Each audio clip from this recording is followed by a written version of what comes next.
11th की NCERT maths शुरू कर रहे हैं और हमारा जो पहला चैप्टर है वो है सेट यानी समुच्चय।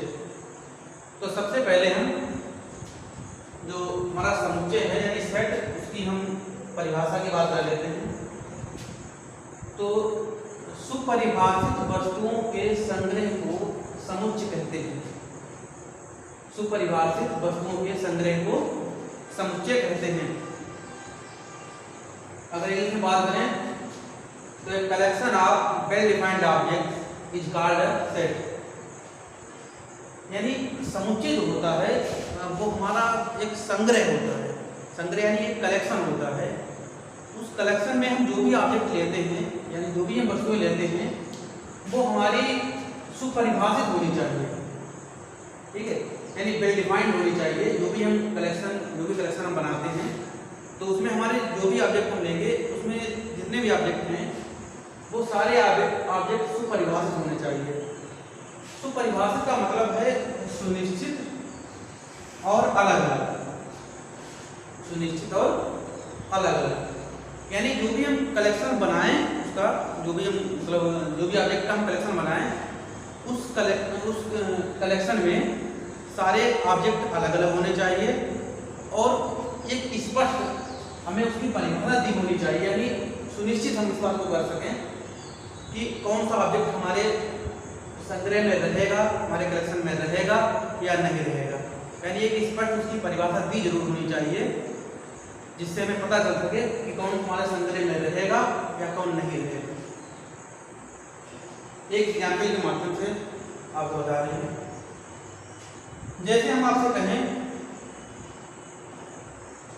कि भारत की नदियों का संग्रह, भारत की नदियों का संग्रह, भारत की नदियों का संग्रह। तो आप नदियों के नाम भारत के लिखेंगे तो जाहिर सी बात है सारी नदियों के नाम अलग अलग होंगे और वो सुपरिभाषित नहीं है क्योंकि एक स्पष्ट हमने बता दिया है कि जो नदियां हैं वो भारत की नदियां हैं।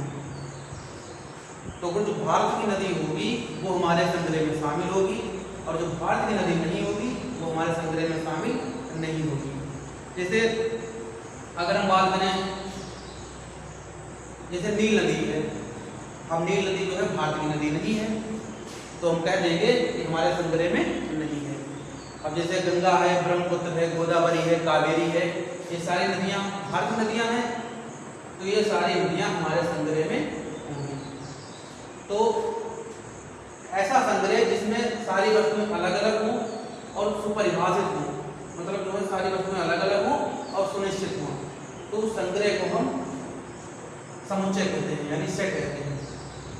एक एग्जाम्पल और लीजिए आप।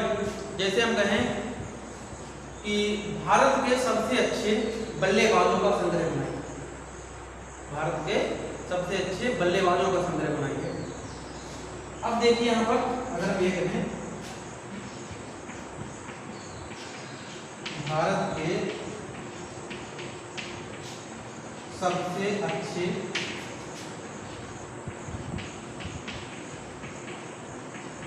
बल्लेबाजों का संग्रह,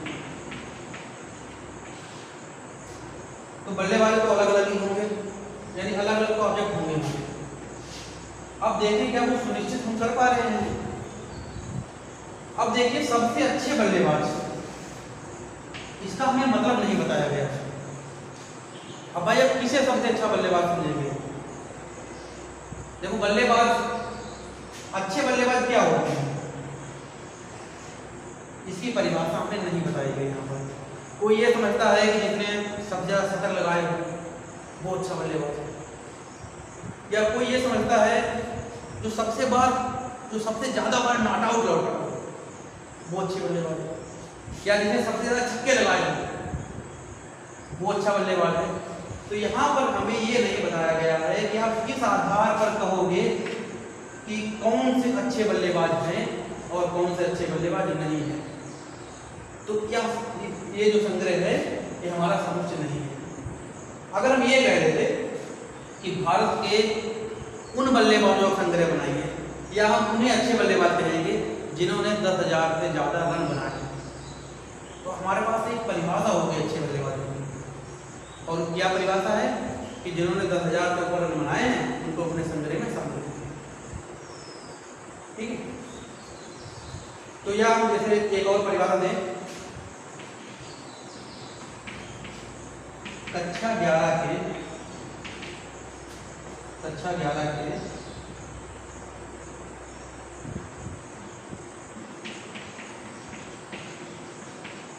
होशियार बच्चों का संग्रह। ठीक है, कक्षा 11 के होशियार बच्चों का संग्रह। अब इसमें भी हमें स्पष्ट यह नहीं बताया गया है कि किस बच्चे को होशियार समझें और किस बच्चे को होशियार नहीं समझें, यानी कौन सा बच्चा हमारे संग्रह में होगा और कौन सा नहीं होगा, इसकी हमें स्पष्ट परिभाषा नहीं दी। अब कैसे बताएं कौन बच्चा होशियार है? कोई बच्चा मैथ में होशियार हो सकता है, कोई बच्चा हिंदी में होशियार हो सकता है। अभी हमें ये स्पष्ट परिभाषा नहीं दी गई, इस आधार पर हम समझें कि बच्चा होशियार है या नहीं, यानी हमारे संग्रह में रहेगा या नहीं रहेगा। ठीक, अब हम अगर ये कह देते कि उन बच्चों को होशियार समझेंगे जिन्होंने हाई स्कूल में 80% या उससे ऊपर नंबर प्राप्त किए, तो हमारे सामने एक परिभाषा स्पष्ट हो जाती कि हाँ, जिसने 80% से ऊपर नंबर प्राप्त किए हैं वो हमारे सेट में रहेगा, यानी हमारे संग्रह में रहेगा, तो वो सेट हो जाएगा। अब यहाँ पर हमें इसकी परिभाषा नहीं दी गई है, तो इसलिए ये सेट नहीं है। ठीक है, तो आशा करते हैं आप लोग इस पर जो है सेट की परिभाषा अच्छी तरह से समझ चुके हैं। ठीक है, अब हम आगे इसके बारे में पढ़ेंगे कि सेट को हम कैसे डिनोट करते हैं। ठीक है, उसके जो ऑब्जेक्ट हैं उन्हें कैसे लिखते हैं और सेट को लिखने की क्या क्या विधि है। ठीक है,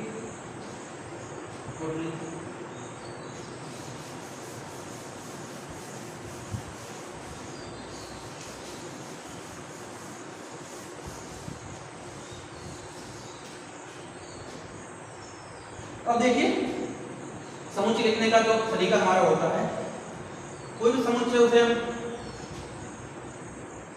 जो हमारे अंग्रेजी वर्णमाला के जो अक्षर होते हैं उसको कैपिटल अक्षर से डिनोट करते हैं, जैसे ए। और कलेक्शन में हम जो भी ऑब्जेक्ट लेते हैं वो मझले ब्रैकेट में लिखते हैं। ठीक है, जो भी हमारा सेट रहेगा वो कैपिटल लेटर से लिखेंगे और जो हमारे ऑब्जेक्ट होंगे उन्हें हम स्मॉल लेटर में लिखेंगे। जैसे फॉर एग्जांपल हमने एक कलेक्शन बनाया, अंग्रेजी वर्णमाला के सभी स्वरों का समुच्चय, अंग्रेजी वर्णमाला के सभी स्वरों का समुच्चय। तो देखिए स्वर हमारे कितने 5 स्वर होते हैं अंग्रेजी वर्णमाला में, ए, ई, आई, ओ और यू। तो समुच्चय को हम इस तरह से लिखते हैं।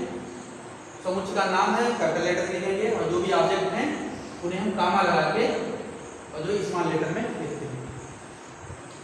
अब देखिए कोई भी ऑब्जेक्ट जो हमारे सेट में है उसे हम इस तरह से डिनोट करते हैं।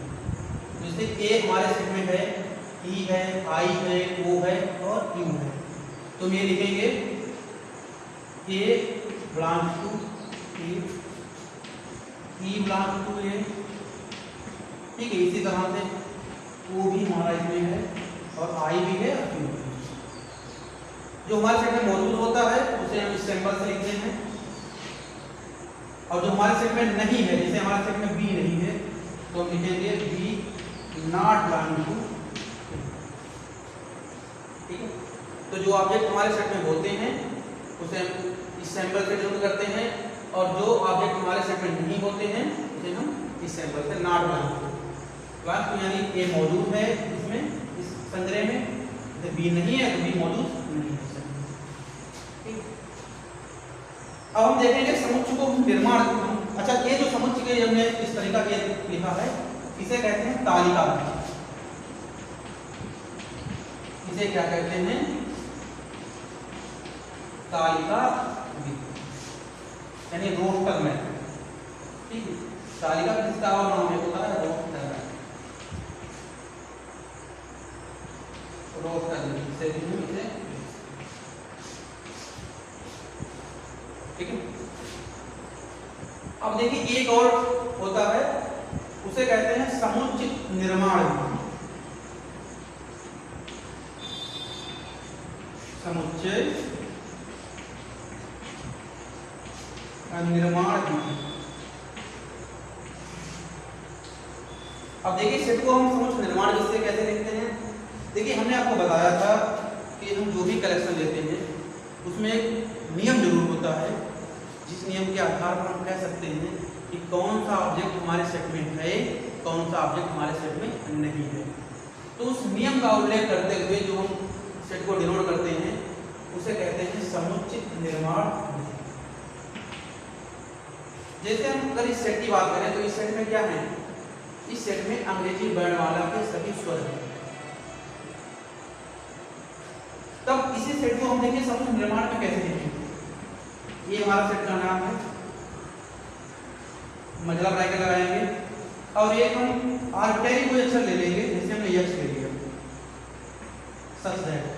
अब हम सारे जितने भी इसमें ऑब्जेक्ट हैं उनको हम यक्ष मान लेते हैं और जो इसमें परिभाषा दी गई है जिसके आधार पर हम कह सकते हैं कि कौन सा हमारा सेट में है कौन सा नहीं है नंबर, तो वही हम उसी परिभाषा को हम लिख देंगे। जैसे हमने इसमें क्या अगर बात करें इसमें क्या है, इसमें जो है अंग्रेजी वर्णमाला के स्वर है सारे, ठीक है। तो हम इसमें लिखेंगे कि ये सेट है हमारा ए, इसमें यक्ष टाइप के एलिमेंट हैं और यक्ष कैसे हैं, यक्ष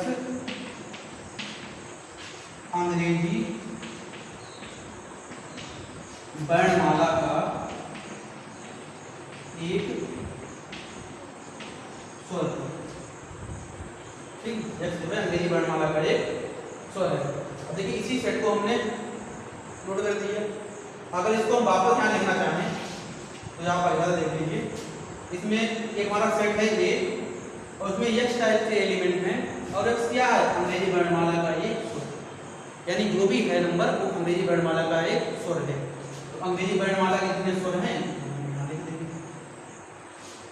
तो ये समुच्चय निर्माण करने की, समुच्चय लिखने की दो परिभाषा थी, एक थी तालिका विधि और एक थी समुच्चय निर्माण विधि, ठीक है। समुच्चय निर्माण विधि में हम उस प्रॉपर्टी का जिक्र करते हैं, उस नियम का जिक्र करते हैं जिसके आधार पर हम कह सकें कि हाँ हमारा कोई ऑब्जेक्ट है वो हमारे सेट में है या नहीं है, ठीक है।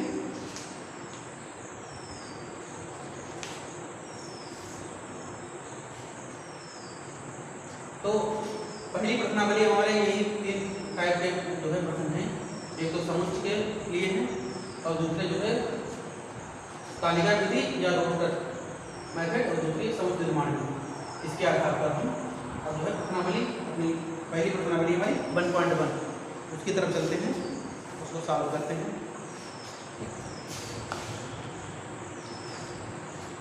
तो देखिए ये हमारी पहली एक्सरसाइज है 1.1। पहला क्वेश्चन है निम्नलिखित में से कौन से समुच्चय हैं। आप इधर समुच्चय की परिभाषा समझ चुके हैं, यानी जो भी ऑब्जेक्ट हों वो अलग अलग हों और एक निश्चित नियम होना चाहिए जिसके आधार पर हम कह सकें कि हाँ ये समुच्चय हमारे संग्रह में है या नहीं है। तो पहला है जी अक्षर से प्रारंभ होने वाले वर्ष के सभी महीनों का संग्रह। तो देखिए जी अक्षर से प्रारंभ होने वाले अगर वर्ष के महीने देखें तो एक तो हमारा जनवरी है और जून है और जुलाई है, तो तीन है जनवरी जून जुलाई, ठीक है, जनवरी जून और जुलाई। अब देखिए सारे जो भी ऑब्जेक्ट हैं वो अलग अलग हैं और उसके आधार पर एक नियम भी इसमें है कि वर्ष जी अक्षर से प्रारंभ होने वाले वर्ष के महीने, तो एक निश्चित नियम है जो अक्षर जैसे प्रारंभ होगा जो महीना वो हम लिख लेंगे, जो महीना जैसे नहीं शुरू होगा वो नहीं लिखेंगे। जैसे फॉर एग्जाम्पल फरवरी हमें पता है फरवरी इसमें नहीं रहेगी, तो ये सुनिश्चित है, तो ये समुच्चय है हमारा, ये हमारा जो है सेट है, तो संग्रह जो है सेट है। दूसरा है भारत के 10 सबसे अधिक प्रतिभाशाली लेखकों का संग्रह। तो देखिए 10 बताए गए हैं और सबसे अधिक प्रतिभाशाली लेखक, अब देखिए इसमें कोई विशेष नियम नहीं है जिसके आधार पर हम कह सकें कि कौन प्रतिभाशाली लेखक है या कौन प्रतिभाशाली लेखक नहीं है। इसकी कोई स्पष्ट यहाँ पर परिभाषा नहीं दी गई है। इससे हम ये समझे कौन प्रतिभाशाली लेखक है या कौन नहीं है। ठीक है, तो ये सेट हमारा नहीं है। देखिए किसी लेखक ने उपन्यास अच्छे लिखे हैं, किसी लेखक ने कहानी अच्छी लिखी है, ठीक है, तो इसमें परिभाषा स्पष्ट नहीं है। इससे हम जो है प्रतिभाशाली लेखक समझें तो ये हमारा सेट नहीं है। तीसरा है विश्व के सर्वश्रेष्ठ 11 बल्लेबाजों का। अब देखिए सर्वश्रेष्ठ 11 बल्लेबाज बताए हैं, कोई स्पष्ट परिभाषा नहीं है किसे हम सर्वश्रेष्ठ बल्लेबाज माने या किसे नहीं माने। ठीक है, इसके बारे में बता चुके हैं, तो ये भी सेट हमारा नहीं है। आपकी कक्षा के सभी बालकों का संग्रह, आपकी कक्षा के सभी बालकों का संग्रह। तो देखिए हमारी कक्षा के बालक हैं, सारे बालक अलग अलग हैं, ठीक है, तो इसका मतलब है और हमारी कक्षा के बालक हैं, तो ये तो देख ही सकते हैं कौन हमारी कक्षा में बालक है या कौन नहीं है।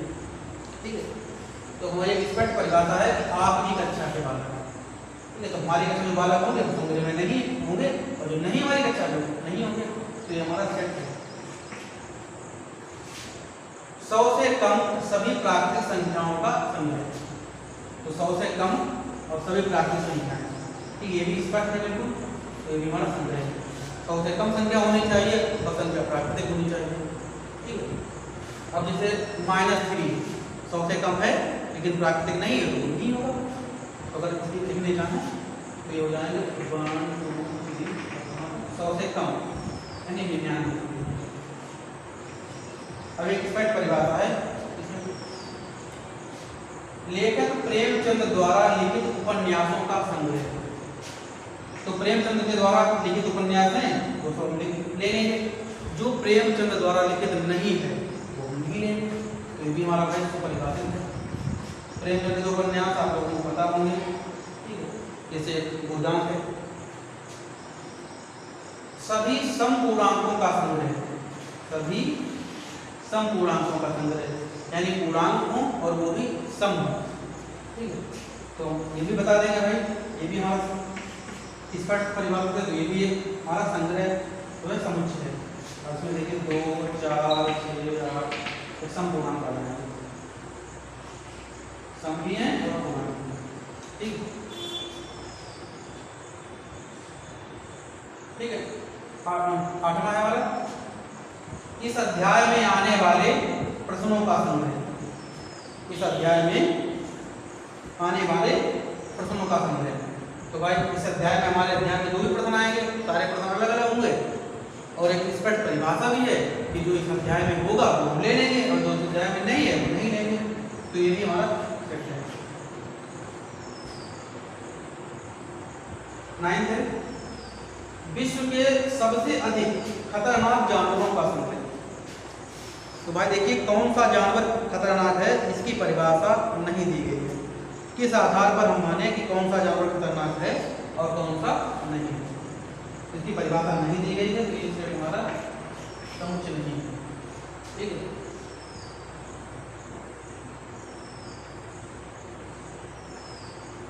तो जो है आप लोग इसे नोट करिए।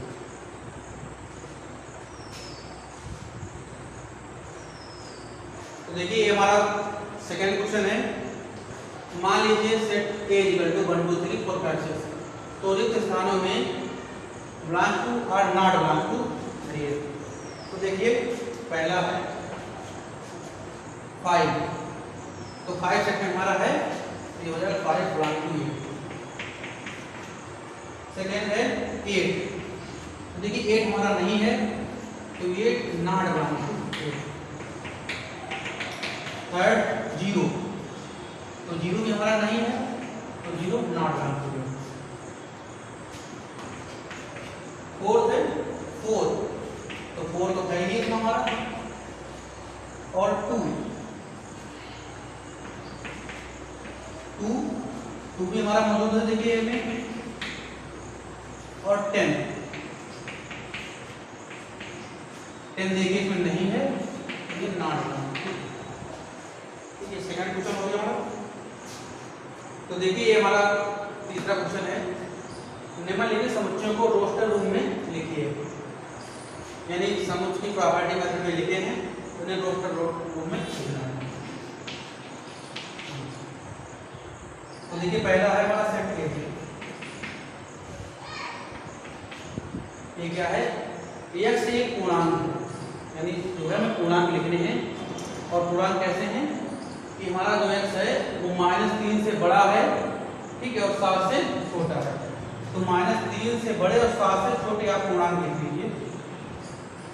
तो -3 से बड़े पूर्णांक की -2 है, -1 है, 0 है, 1 है, 2 है, 3 है, 4 है, 5 है और 6 है।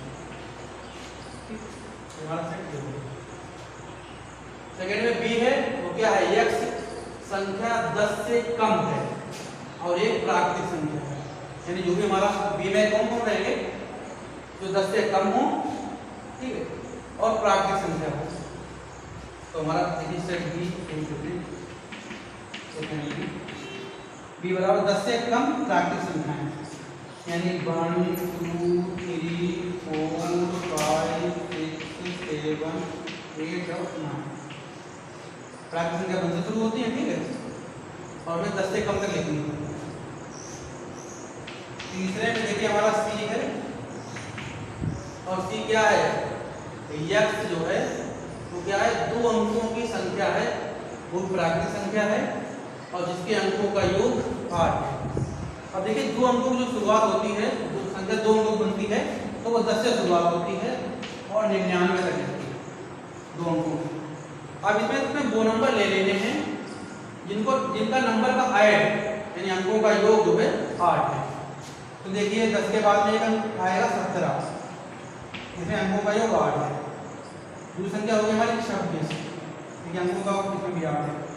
फिर हो गई हमारी 35, फिर 44, फिर 53, फिर 62, फिर 71 और फिर 8। इसके बाद और कोई नंबर नहीं है। डी में क्या है, x एक अभाज्य संख्या है, यानी प्राइम नंबर है और जो 60 की भाजक है। यानी हमें ऐसे प्राइम नंबर लिखने हैं जो 60 को डिवाइड कर दे, ठीक है, ऐसी अभाज्य संख्या लिखनी है जो 60 को डिवाइड कर दे। अब देखिए 60 को अगर डिवाइड करने वाली बात करें, कौन कौन नंबर डिवाइड कर देते हैं, एक तो 1 हर नंबर को डिवाइड कर देता है, 2 भी 60 को डिवाइड कर देगा। तो देखिए 60 को डिवाइड करने वाले कौन कौन नंबर हो गए, 1 2 3 4 5 6, उसके बाद में 10 12 15 20 30 एंड 60। ये नंबर है 60 को डिवाइड करने वाले। अब हमें कौन से लेने हैं, जो अभाज्य नंबर, अभाज्य संख्या है। तो अभाज्य संख्या इसमें कौन कौन सी है, देखिए 2 है, 3 है और 5 है, ठीक है, और कोई अभाज्य नंबर नहीं है। तो ये हमारा डी हो गया। ई में क्या है, त्रिकोणमितीय शब्द के सभी अक्षरों का समुच्चय। तो त्रिकोणमितीय शब्द में जो अक्षर हैं वो आप लिख लीजिए।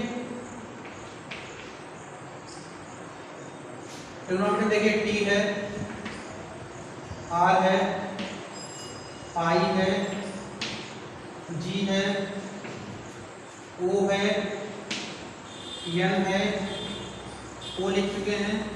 उसके बाद यम है, ई है, टी हो चुकी है, आर हो चुका है, वाई, ठीक है। ये ट्रिग्नोमेट्री शब्द के अक्षरों का समुच्चय हो गया। और देखिए लास्ट में हमारा क्या है, बेटर के शब्द के सभी अक्षरों का समुच्चय है। और देखिए इसमें बी है, ई है, टी है, अगेन टी हो चुका, ई हो चुका और आर, ठीक है। ये बेटर अक्षरों के समुच्चय हो गया, ठीक है। तो क्वेश्चन नंबर 3 है, इसको नोट डाउन कर लीजिए। देखिए हमारा चौथा क्वेश्चन है, इसका आंसर देख लीजिए। ये हमें समुच्चय निर्माण रूप में लिखे हैं, लिखने हैं। प्रोत्तर मेटेरियल तालिका में दिए गए हैं और समुच्चय निर्माण में लिखने हैं। हमने बताया था समुच्चय निर्माण में हम क्या करते हैं कि जो हमारा नियम दिया गया है उसी नियम को हम लिख देते हैं। तो आप इन्हें पहले क्वेश्चन आप जरा ध्यान से देखिए, 3, 6, 9 और 12 ये सारे नंबर जो हैं 3 के मल्टीपल हैं, 3 के मल्टीपल हैं और 3 के शुरुआत के 4 मल्टीपल दिए गए हैं। तो आप ऐसे लिख सकते हैं, इसमें क्या है, इसमें 3 के गुणक हैं और प्रथम 4 गुणक हैं। ठीक है, तो देखिए फट को ऐसे लिख लेंगे, x टाइप के एलिमेंट है और x क्या है, ठीक है, x क्या है, 3 का एक गुणक है।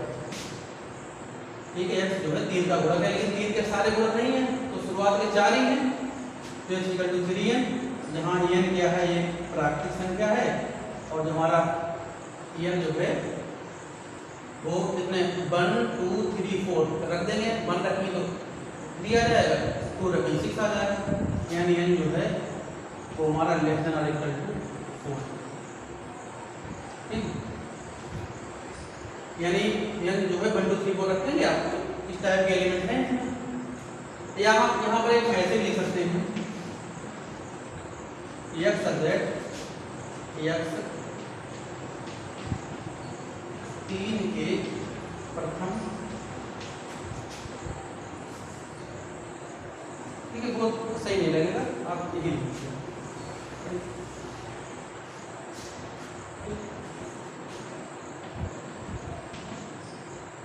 बी जरा देखिए ध्यान से, 2 4 8 16 32।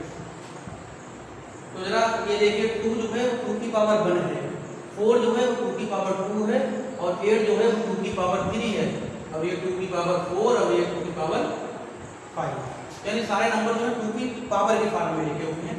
तो लिखेंगे x such that x is equal to 2 की पावर n, यानी 2 की घात के सारे नंबर लिखे हुए हैं, सभी नंबर जो भी हैं 2 की घात में हैं और जो घात है हमारी वो तो नेचुरल नंबर है ही। ठीक है, और जो घात हमारी क्या है 1 से लेकर 5 तक है, तो यानी n जो है वो लेस देन और इक्वल टू 5 है। ये फर्स्ट है हमारा, और जो सेकंड है और ये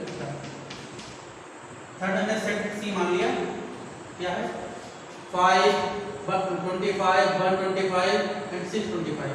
तो ये देखिए 5 के जो है पावर लिखी हुई है, 5 पावर 1 2 3 4, तो सिंपली ये भी इसी टाइप का है, x x इक्वल टू 5 की पावर n, जहाँ n हमारा नेचुरल नंबर है। ठीक है, और n जो है इसमें पावर कहाँ तक है 1 2 3 4 तक है।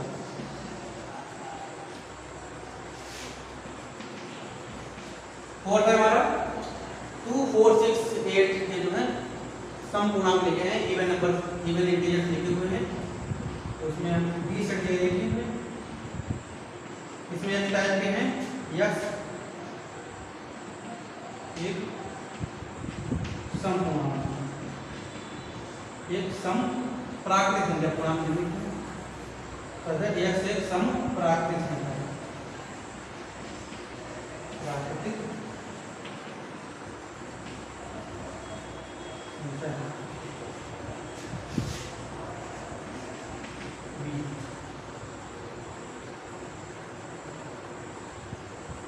मान ले रहे हैं। तो ये देखिए इसमें क्या है 1 4 9, ठीक है, तो ये जो है स्क्वायर लिखे हुए हैं, ये 1 का स्क्वायर है, 2 का स्क्वायर है, 3 का स्क्वायर है, ऐसे लास्ट वाला 10 का स्क्वायर, यानी इस सेट में हमारे जो है स्क्वायर लिखे हैं और स्क्वायर कहाँ है 1 से लेकर 10 तक के हैं। तो यहाँ लिखेंगे x इक्वल टू है n का स्क्वायर, यानी कोई नंबर n है उनके स्क्वायर लिखे हैं, और जहाँ जो भी नंबर जिनके स्क्वायर हैं वो सब क्या है नेचुरल नंबर है। हालांकि हम नेचुरल नंबर यहाँ इंटीजर भी ले लेते हैं, लेकिन हमें जो है डिफिनेशन इसकी अलग चेंज करनी पड़ेगी, यानी पूर्णांक भी लिखने पड़ेंगे।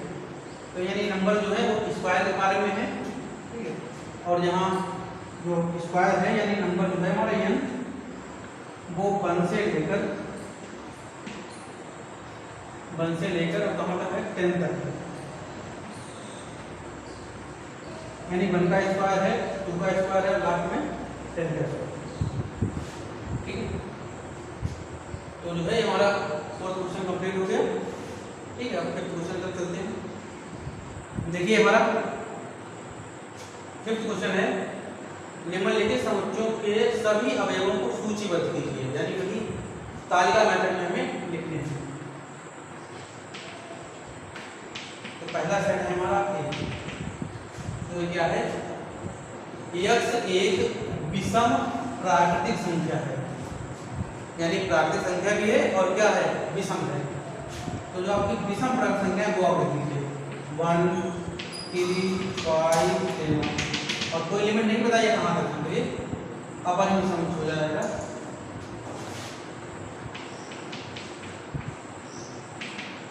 देखिए B है, B क्या है, x सब्जेक्ट, x है पूर्णांक, यानी पूर्णांक है, यानी पॉजिटिव नेगेटिव जीरो कुछ भी हो सकता है। और क्या कंडीशन है कि -1/2 से बड़ा है और 9/2 ये क्या है, 9/2 यानी 4.5, तो 4.5 से छोटा है। तो -1/2 और 4.5 इन दोनों के बीच के जितने भी इंटीजर हैं, पूर्णांक हैं, वो आप लिख लीजिए। देखिए -1/2 के बाद में पड़ेगा 0, फिर 1, फिर 2, फिर 3 और फिर 4 और 5 जो है उससे आगे मिल जाएगा, तो ये मिल लीजिए। सेकंड नंबर हो गया। थर्ड है, x एक पूर्णांक है, ठीक है, देख लीजिए भाई, थर्ड सेट है हमारा C, और क्या है, x एक पूर्णांक है, यानी इंटीजर है, और जिसका स्क्वायर जो है वो या तो 4 के इक्वल है या 4 से लेस है। तो देखिए 4 से कम, इसको ऐसे का नंबर आप इंटीजर लीजिए जिनका स्क्वायर जो है तो 4 आ जाए या 4 से कम आ जाए। ठीक है, तो आप ले लीजिए जैसे 1 का स्क्वायर 1 है तो 1 आ जाएगा, -1 का भी स्क्वायर 4 से लेस होता है, 2 का भी स्क्वायर 4 के इक्वल होता है, और -2 का भी स्क्वायर 4 से इक्वल होता है। 3 लेंगे या -3 लेंगे, ठीक है, उन दोनों का स्क्वायर जो है 4 से ग्रेटर हो जाएगा, तो नहीं लेंगे।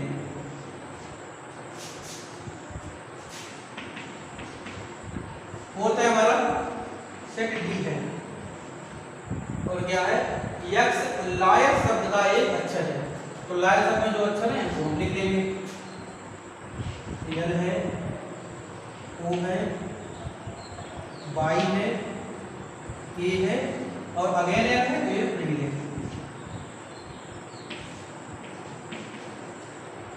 B में हमारा ई सेट है, और ई सेट हमारा क्या कह रहा है, x टाइप के एलिमेंट है, और क्या है, x वर्ष का ऐसा महीना है जिसमें 31 दिन नहीं होते, यानी जिसमें 31 दिन नहीं होते वो हम ले लेंगे।